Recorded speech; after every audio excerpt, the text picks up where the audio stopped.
अब वो भाई देखिए अपने अपने विचार हैं। उसी गंगा में जाके विपक्ष स्नान कर रहा हरिद्वार में। आस्था तो है, ऐसा तो नहीं है कि नकार सकते हैं कि नहीं। अगर आप वहां नहीं जा रहे हैं तो फिर हरिद्वार क्यों गए, सवाल खड़ा होता है ना। तो आस्था है गंगा जी के प्रति लोगों की। अब वो देखिए सरकार के सुर में सुर कोई नहीं मिलाएगा। विपक्ष हमेशा विरोध की ही बात करेगा। अगर उस सुर में सुर मिला देगा कि नहीं योगी जी मोदी जी के नेतृत्व में बहुत अच्छा कुंभ चल रहा है, बड़ी व्यवस्था ठीक है और सब चकाचक है, तो फिर विपक्ष का मतलब क्या रह जाएगा। तो इस नाते आप भी चर्चा नहीं करते कि विपक्ष इस तरह कर रहे हैं। सर 22 जनवरी को प्रयागराज में कैबिनेट बैठक भी होनी है सर। कैबिनेट जो है स्नान भी करेगा, कैसे देखते हैं सर, क्या कुछ तैयारी? अच्छी व्यवस्था है। देखिए देश में पहली बार उत्तर प्रदेश के मुख्यमंत्री माननीय योगी आदित्यनाथ जी और विधानसभा अध्यक्ष के नेतृत्व में 403 विधायकों को भारतीय संविधान उपलब्ध कराया गया कि आप संविधान के विषय में पढ़िए और जानकारी करिए और संविधान के दायरे में लोगों को हक दिलाइए। ये सरकार की मंशा। दूसरी सरकार की वही मंशा है कि जो परंपरा है, सदियों से परंपरा है महाकुंभ का, तो उसमें पहली बार कैबिनेट जा रहा है। हमको अंदाज है आजादी के बाद पहली बार कैबिनेट कुंभ में डुबकी लगाने, गंगा जी में प्रयागराज में डुबकी लगाने पहली बार जा रहा है। भी एक इतिहास है। अगर ये कांग्रेस की सरकार थी, बसपा की सरकार थी, सपा की सरकार थी, ये लोग तो नहीं कर पाए। इस नाते ये लोग विरोध कर रहे हैं कि यार हम लोग तो नहीं कर पाए, अभी लोग कैसे कर दे रहे हैं। इस नाते उन लोगों को चिंता है, तो नहीं कुछ कर सकते हैं तो विरोध है कर रहे हैं। सर कल लखनऊ में तमाम मुस्लिम धर्मगुरु इस बैठक में शामिल होंगे। एनडीए सरकार जो वक्फ बोर्ड पर नया कानून लाना चाहती है, उसको लेकर बैठक हो रहा है। क्या कुछ तैयारियां सर उस बैठक को लेकर? पूरी तैयारी है। सरकार कटिबद्ध है कि मुसलमानों को न्याय दिलाने के लिए जो वक्फ बोर्ड की जमीनों पर कुछ मजबूत मुसलमान फर्जी तरीके से अपना बेचने का धंधा करते हैं, कमाते हैं, वो नहीं चाहते हैं कि जो गरीब कमजोर मुसलमान है उसको भी उसका लाभ मिले।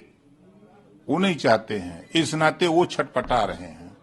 और सरकार की नीयत है कि जो महिलाएं हैं मुस्लिम, जो नौजवान है मुस्लिम, जो गरीब कमजोर है मुस्लिम, उसको भी अगर वो वक्फ बोर्ड की जमीन है तो उसको हिस्सेदारी मिले। सर मिल्कीपुर उपचुनाव के लिए क्या कुछ तैयारियां हैं आप लोगों की? और क्योंकि समाजवादी पार्टी और कांग्रेस लगातार सवाल खड़े कर रही है कि मिल्कीपुर उपचुनाव है, सरकार उसमें दान नहीं करने के लिए वहां पे अपने अधिकारियों को तैनात कर रही है, वहां पे भेदभाव कर रही है। भेदभाव का भी आरोप लगा है कि वहां के पीडीए के अधिकारी जो है कम है और अन्य वर्ग के ज्यादा है।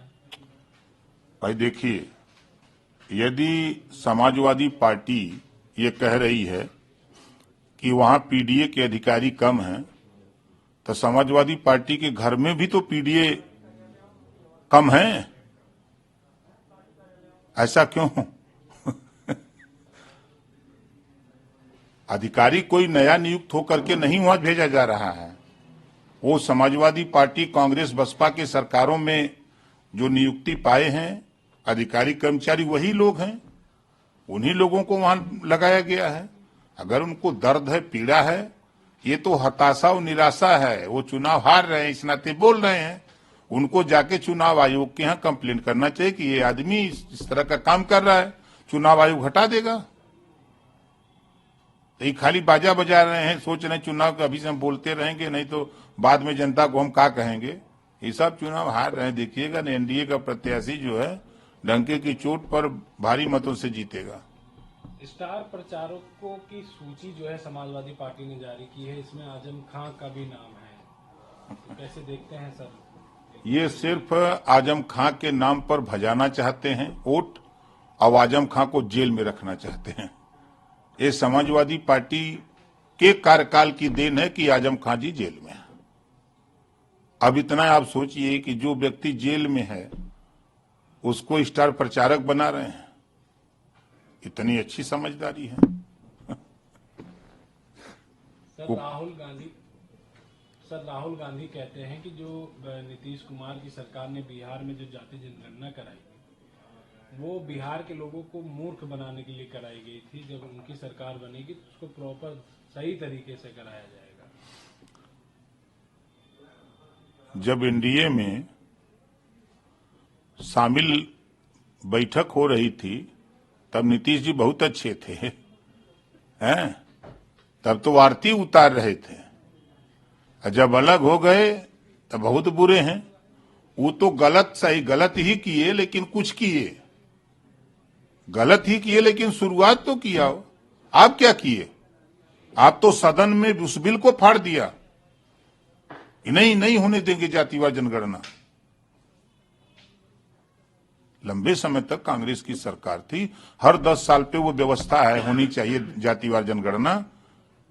तो ये कांग्रेस के लोग पिछड़े दलित अल्पसंख्यक को धोखा देने वाली पार्टी है, उनका हक लूटने वाली पार्टी है, ये भला करने वाले नहीं है।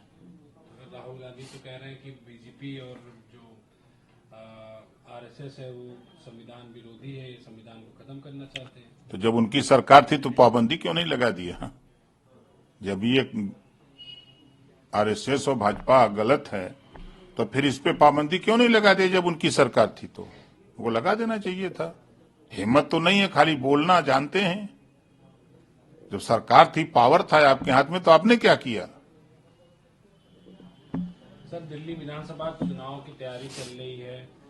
आम आदमी पार्टी के राष्ट्र संयोजक अरविंद केजरीवाल के काफिले पे हमला होता है और उनका आरोप है कि बीजेपी के गुंडे उनके ऊपर हमला किए हैं।